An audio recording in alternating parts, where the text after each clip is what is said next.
Prince TV.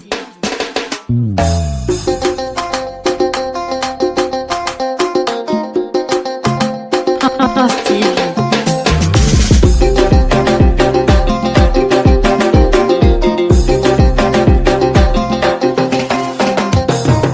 Prince TV. Bonjour, chers abonnés, auditeurs et téléspectateurs de Prince TV. Comme vous le savez tous, l'édition 2019 des Primudes, anciennement appelée Award du coupé décalé, vient de refermer ses portes avec son lot de frustrations, de surprises, d'étonnements, de nominations.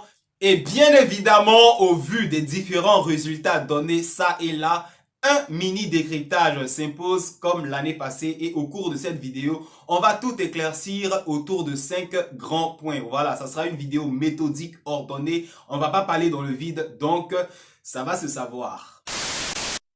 Bien avant de commencer mon décryptage proprement dit, je vous laisse voir et écouter mon coup de cœur du moment, mon kiff de la semaine. Papaya, quand je la vois, je recule d'un pas. Papaya, son genre de sapa, tchaka, quand je la vois sur Snap. Papaya, elle a un goût de pas. Papaya, quand je la vois, je recule d'un pas. Belle petite chanson pour les lovers. Qualité d'image imposante. Le titre, c'est Papaya. Chanson composée, écrite et chantée par Alf, un jeune Ivoirien qui vit en Allemagne et qui a décidé de faire de la musique. Il est à son deuxième single. Retenez bien le nom, comme je le dis toujours souvent, vous pouvez écouter une musique, la voir en refrain dans la tête sans pour autant connaître le nom de l'artiste. Il s'appelle Alf et je répète Alf. Je mettrai le lien de la chanson en description. Je vous invite à aller le soutenir, à aller écouter sa musique, à aller le découvrir et à vous abonner sur ses réseaux sociaux. Je compte entièrement sur vous pour lui donner de la force. On poursuit maintenant avec le proprement dit. Prince TV. Primudes. Comme je le disais tantôt, ce décryptage comportera 5 parties. Et contrairement à l'année passée, on ne sera pas long. Voilà, la première partie concernera l'organisation du spectacle. Parce que soyons clairs, l'année passée, c'était un peu du grand n'importe quoi. Les gens étaient ivres, chacun montait sur le podium pour faire ce qu'il avait envie de faire. En tout cas, il y a eu trop de choses. Mais cette année, apparemment, tout s'est bien passé. Il y a eu un peu plus de sérieux dans l'organisation des choses. Je crois même qu'à l'entrée, il y avait une limousine. Hein. Tu montes dedans et puis on fait comme si c'est... Voilà, c'est un peu une limousine qui t'a accompagné à l'événement. En tout cas, c'était bien organisé, vraiment. Force est de constater que M Group, on va pas dire Mollard, M Group même dans son ensemble avec MTN Côte d'Ivoire a pris en compte les plaintes, les critiques des uns et des autres relativement à l'organisation de l'année passée pour nous offrir un travail propre. Voilà, parce que mine de rien, il y a l'image de la Côte d'Ivoire qui est en jeu, le monde entier nous suit et franchement, par rapport à l'année passée, l'organisation est à saluer. On poursuit maintenant. Prince TV. La deuxième partie donc qui nous intéresse de par ces primudes, c'est bien évidemment les hommages, les distinctions au-delà même des catégories établies et préétablies par M Group et ses collaborateurs. J'ai eu joie au cœur de voir Mollard offrir un prix spécial à Go Michel et à Aïcha Koné, voilà, qui sont des pionniers, des devanciers même de la culture ivoirienne, qui ont beaucoup fait, que ce soit dans la musique ou dans l'art. Franchement, très beau choix, très belle distinction. Au-delà de tout ça, il y a eu Mollard. On se rappelle il y a quelques semaines qui avait dit, après le décès d'Arafat, que vu les circonstances, lui, avec sa structure, M Group avait décidé d'offrir une maison à la petite fille d'Arafat, Rafna Ouon. Bon, à l'époque, beaucoup ont critiqué, ils cherchent, non, il a boycotté Arafat, pourquoi maintenant il veut faire ceci? Non, il va rien faire. Finalement, Mollard a donné la maison, je crois que c'est Nourfa, je crois, une proche d'Arafat qui est venue prendre la clé de la maison. Donc Mollard a parlé et Mollard a fait. M Group a parlé et M Group a fait. Franchement, c'est beau pour l'image de la structure, c'est beau pour l'image de la Côte d'Ivoire. Comme je le dis toujours, on est suivi de par le monde entier. Autre fait plus qu'important, Mollard s'est mis au-delà des commentaires sur les réseaux sociaux, au-delà des humeurs des fans de DJ Arafat, plus communément appelé la Chine populaire, et a rendu un hommage en la mémoire de DJ Arafat lors de sa cérémonie. On attaque maintenant la troisième partie qui sera un peu plus vaste. On continue. Prince TV. On attaque maintenant la troisième partie relative aux distinctions et aux vainqueurs. Bien évidemment, Safarel Obiang a remporté le prix MUD d'or, en plus d'avoir remporté le titre de meilleur artiste coupé-décalé 2019. Voilà, prix MUD d'or, champion toutes catégories confondues. Et pour ma part, je ne suis nullement étonné. Voilà. L'année passée, ça devait être le cas. Il avait tellement framponné, mais à la surprise générale, ça a été Serge Beno. Et je vous avais expliqué l'année passée pourquoi Safarel n'avait pas gagné. Il y a trop de fans qui sont à bas âge, qui n'ont pas la possibilité de voter sur MTN. Et cette année, on dirait que les données ont changé. Ils ont beaucoup voté. Le jury aussi a donné de la voix pour Safarel Obiang qui finalement a remporté le prix du prix. Je crois c'est une maison et un terrain, une maison de voiture, je sais pas. C'est quels sont ces deux prix en un seul. Félicitations à Saf King et Safarel Obiang. En tout cas, ta team était au rendez-vous hier parce que meilleur chorégraphe, meilleur danseur, c'était un élément de Safarel Obiang, Ibé Chabalala.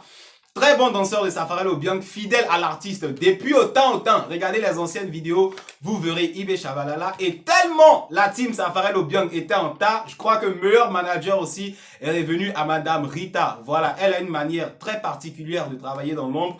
J'ai déjà échangé avec elle plus d'une fois et vraiment, elle respecte l'artiste, elle respecte son travail. Voilà, au-delà de ça, je crois que meilleur artiste Afrique de l'Ouest, il y avait Sidiki Diabaté qui a remporté le prix. Je sais pas, il était en confrontation avec qui.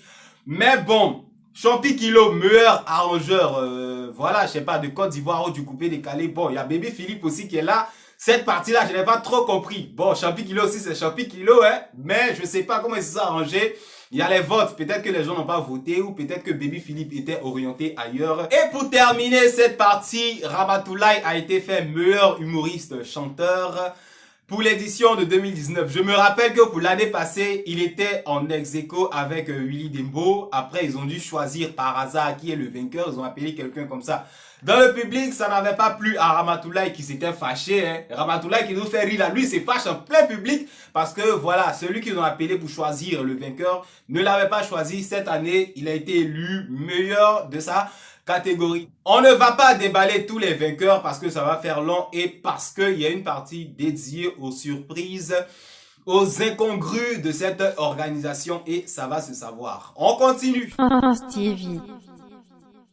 La quatrième partie de cette vidéo, de ce décryptage orienté prix MUD 2019 concerne bien évidemment les grands perdants de cette édition. Voilà.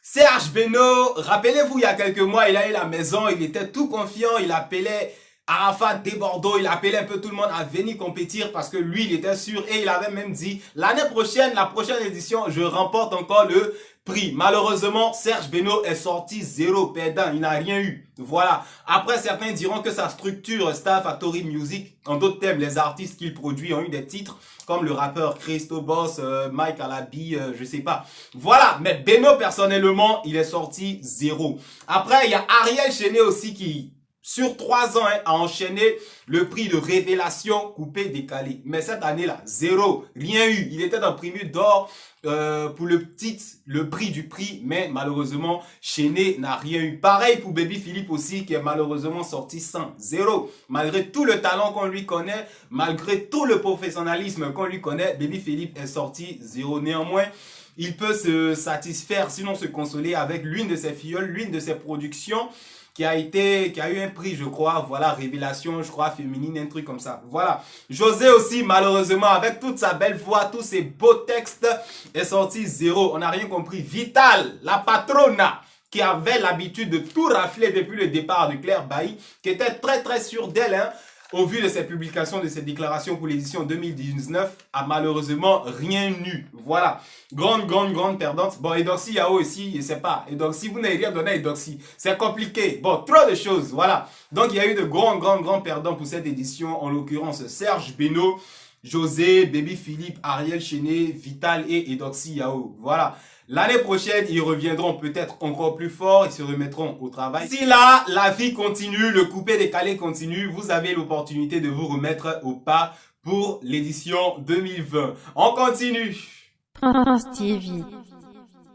On boucle maintenant ce décryptage avec la fenêtre des surprises. Peut-être surprise pour ma part, mais pas pour vous. Ça va se savoir. Meilleur artiste de l'Afrique centrale. Le titre a été décerné à Ténor au lieu de Fally Ipupa. Franchement, l'année passée, c'était Chanel, non, qui a remporté devant Fally. Cette année, c'est Ténor. Peut-être parce que Fally ne s'intéresse pas au prix Mute. Il ne fait même pas de publication d'incitation au vote. Franchement, sinon Fally, je ne diminue pas les autres artistes, mais il n'est pas à leur niveau, franchement. Peut-être que M Group doit décider de l'enlever dans cette catégorie, dans cette compétition. Comme à un moment donné, Arafat avait estimé être au-dessus du prix Mute, au-dessus des autres artistes pour ne pas se mélanger dans les votes et tout.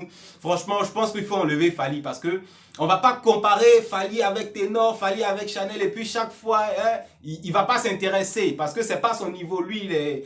Je ne diminue pas, je ne rabaisse pas les prix Mute, mais franchement, de voir Ténor remporter un prix comme ça devant Fally, Afrique centrale, ça choque, c'est choquant, voilà. En plus de ça, il y a Vital qui était pourtant très sûr d'elle et très proche de Molar qui a vu son titre s'envoler et profiter à Bomba Ami Sarah. Pourtant, quand je remarque sur l'année qui s'est écoulée, Vital a beaucoup plus travaillé que Bomba Ami Sarah, hein, j'ai envie de dire. Mais comme pour Fally, peut-être qu'il n'y a pas eu de vote pour elle, les gens n'ont pas voulu voter, elle n'a pas incité au vote. Donc, c'est étonnant de voir que Vital a perdu devant Bomba Ami Sarah, qui, elle, a réussi à prendre le trophée de meilleur artiste féminin du coupé décalé pour l'édition 2019. Autre point, Ramses Tikaya, qui est révélation du coupé décalé, membre de Star Factory Music et de Serge Bino. Avant, il travaillait en collaboration, en duo avec Salvador Plaisir. Ils se sont séparés. Maintenant, on voit qui est qui fait quoi. Je sais même pas pourquoi je l'ai classé dans la catégorie surprise, parce que son travail a parlé pour lui. Salvador, bon, lui, il fait de son mieux, mais quand on compare les deux, Ramses est un peu beaucoup loin par rapport à son ex-binôme. Donc, il a pris l'héritage, j'ai envie de dire, de Safarel Obiang, parce que Révélation du coupé décalé, c'était le prix chouchou de Ariel Chené. Et cette année, il est revenu à Ramses Tikaya. Franchement, tu as travaillé, champion, et bonne chance pour la suite, parce que comme Serge Beno le disait, le coupé décalé est entre les mains de la nouvelle génération. Prince TV. Petite ouverture à la fin de ce décryptage. Quand j'avais commencé il y a quelques mois à parler de l'édition 2019 du prix Mute, beaucoup ont été me dire, mais pourquoi vous ne parlez pas à Molar pour qu'il mette des youtubeurs dedans, hein, à M Group, faites des vidéos pour parler, les youtubeurs aussi doivent être considérés. Bon, ça ne va pas de nous, hein, voilà, sinon ça fait bizarre de voir des comédiens, des humoristes du web, des juristes de Busy, dans l'organisation, dans les nominations du prix Mute et il n'y a pas les youtubeurs, alors qu'on fait quand même beaucoup pour le couper décalé, mais on n'est pas dedans, on nous a pas considéré. Cette année-là, moi je ne vais pas parler. Le jeu sera content, ils voudront nous mettre dedans, ils vont nous mettre. Voilà, je me rappelle encore des questions que vous m'aviez posées, hein, mais ça ne dépend pas de nous. Voilà, c'est fini pour cette vidéo. N'oubliez pas, je vous invite à aller découvrir, à cliquer sur le lien en description pour écouter la musique de l'artiste Alf. Son titre, c'est Papaya. Et à le rejoindre aussi sur ses comptes sociaux. Tous les liens seront dans la description. Et n'oubliez pas aussi de soutenir Prince TV sur Instagram. Venez vous abonner, venez nous accompagner, venez nous suivre. C'est entièrement gratuit. C'est terminé pour cette vidéo. Merci à ceux qui nous ont suivis jusqu'à la fin. À bientôt sur notre chaîne pour de nouvelles, pour de prochaines éditions. Au revoir.